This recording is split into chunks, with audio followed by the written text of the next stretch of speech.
Welcome to MO idea. இன்றைக்கி நம்ம பார்க்க போகிறது மோர் தோசை. இதுக்கு தேவையானது மோர், பச்சை அரிசி, அவ்வளோதான். நான் ஏற்கனவே முன்னாடி போட்ட வீடியோவில் வெண்ணெய் எடுத்திருப்பேன், அதோட மீதி தான் இந்த மோர். வெளியில் புளிக்க வச்சுட்டா இந்த தோசைக்கு ரொம்பவே நல்லாயிருக்கும். புளித்த மோரில் நான் இப்போது பச்சை அரிசியை ஊற வச்சுருக்கேன். கிட்டத்தட்ட 2 மணி நேரம் நான் இதை ஊற வச்சுட்டேன். இதை நீங்கள் புளித்த மோர்லேயும் செய்யலாம், இல்லை புளிக்காத மோர்லேயும் செய்யலாம். புளித்த மோரில் செய்யும் போது ஒரு புளிப்பு டேஸ்ட்டு ரொம்ப நல்லாயிருக்கும். இப்போ நம்ம இதை மிக்ஸி ஜாரில் போட்டு அரைச்சிக்கலாம். மோர்லேயே ஊற வச்சு மோரே ஊற்றி அரைக்கணும், தண்ணியை ஆட் பண்ண வேண்டாம்.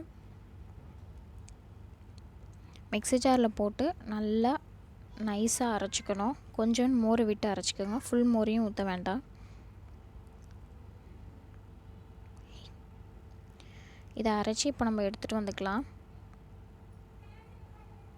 நான் லைட்டாக தான் மோர் ஊற்றுறேன், ஏன்னா நிறைய ஊற்றினா நம்மளுக்கு தெரிச்சிடும். வெளியில் லைட்டாக ஊற்றி அரைச்சி எடுத்துகிட்டு வந்துடலாம். இப்போ அரைச்சி எடுத்துகிட்டு வந்துட்டேன், நல்லா நைஸாக அரைச்சிட்டேன். இப்போ தோசை மாவு கன்சிஸ்டன்சியில் இது நம்மளுக்கு இருக்குது. நம்ம இந்த கன்சிஸ்டன்சி ஊற்றினாலும் நல்லா தான் இருக்கும். ஆனால் நம்மளுக்கு இப்போ மோர் இதில் ஆட் பண்ணி ஊற்றினோம்னா இன்னுமே நல்லாயிருக்கும். நான் அரைக்கும் போது உப்பு போட்டு அரைச்சிக்கிட்டேன்.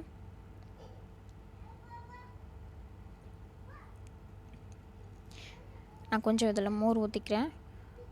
வீடியோவில் கொஞ்சம் தான் மோர் ஊற்றின மாதிரி காமிச்சிருக்கேன், ஆனால் அதுக்கப்புறம் எனக்கு தோசை ஊற்றும் போது இன்னும் கொஞ்சம் தண்ணி ஊற்றினா, மோர் ஊற்றினா நல்லாயிருக்கும் அப்படின்னு நினச்சேன்.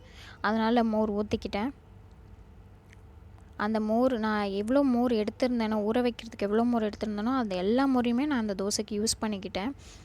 மோரை ஊற்ற தோசை வராமல் போயிடுமோன்னு பயப்படவே வேணாம். நீங்கள் எவ்வளோ மோர் ஊற்றுனீங்கனாலும் தோசை மெலிசாக மொறுமொறுன்னு ரொம்பவே டேஸ்ட்டாக இருக்கும்.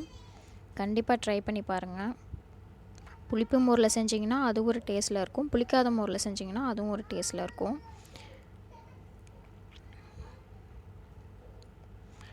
தோசை சுற்றி தான் ஊற்ற முடியும். நல்லா தண்ணியாக இருக்கிறதுனால ஈஸியாக ஸ்ப்ரெட் பண்ணி விட்டுக்கலாம்.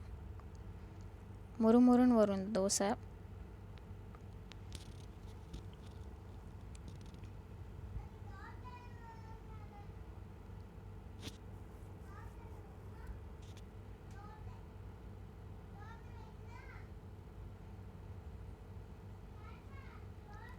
தோசையை திருப்பி போட்டுக்கிறேன்.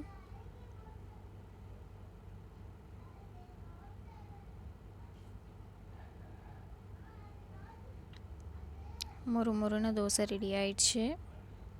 இதை நம்ம எந்த சட்னியில் வேணாலும் சர்வ் பண்ணலாம், ரொம்ப நல்லாயிருக்கும். சில தோசைக்கு இந்த சட்னி தான் நல்லாயிருக்கும், இந்த சாம்பார் தான் நல்லாயிருக்குன்ற மாதிரி இதுக்கு எல்லா டிஷ்ஷுமே நல்லாயிருக்கும். எந்த சட்னி சாப்பிட்டிங்கனாலும் நல்லாயிருக்கும். தேங்காய் சட்னி, குருமா, சாம்பார், எது தொட்டு சாப்பிட்டிங்கனாலும் இது டேஸ்ட்டாக இருக்கும். ட்ரை பண்ணி பார்த்துட்டு எப்படி இருந்ததுன்னு சொல்லுங்கள். வீடியோ பார்த்ததுக்கு ரொம்ப நன்றி. தேங்க்யூ.